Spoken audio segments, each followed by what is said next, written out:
silos sa mga kabilin. Ang kaguliyang usahay, usa katanghaga nga maghatod sa kagilas sa huna-huna. Walay kalinaw, gubot ang konsensya gikan sa mga butang, mga kabilin unta nga alang kanimo, alang kaniya, alang kanila. Unsa pa'y makabot kung ang gumunhap lumsan sa usak kapag silos, arte sa kahako, pangdaog-daog, mapahitason o mapahimoslan. Unsay dangatan sa mga kabilin,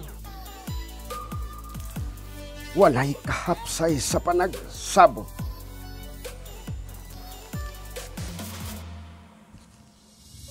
Kung ang mga pungango ming taliwan na sa walay tino nga timbaya sa oportunidad, ang kaakuhan unta nga mapahimuslan sa nahibilin nga kaliwatan,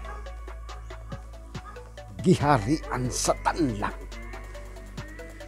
kainit sa nagabaga nga silos.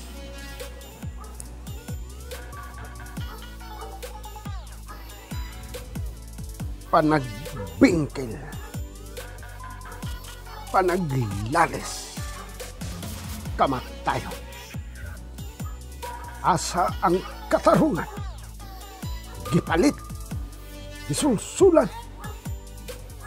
Ikaw nga huyang ang baruganan, kapildihan ang maani nga datog. Gusto ikaw sa hingpit nga kalinaw, hayan ang hutong sa mga hakog, nabulahan.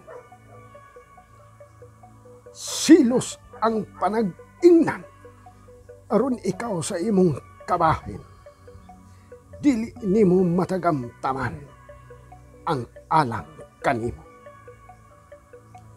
Kaliwat batok kaliwatan, prinsipyo batok baruganan.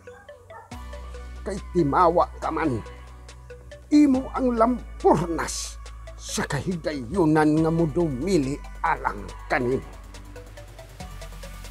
Silos sa mga kabilin na latin, silos paghari sa pagpahimulos, silos na dili ikaw mabulahan, silos kutob ka lamang nga gilansang, silos sa gahom sa garbo nga mapahimos lanon, dili mahilabwan.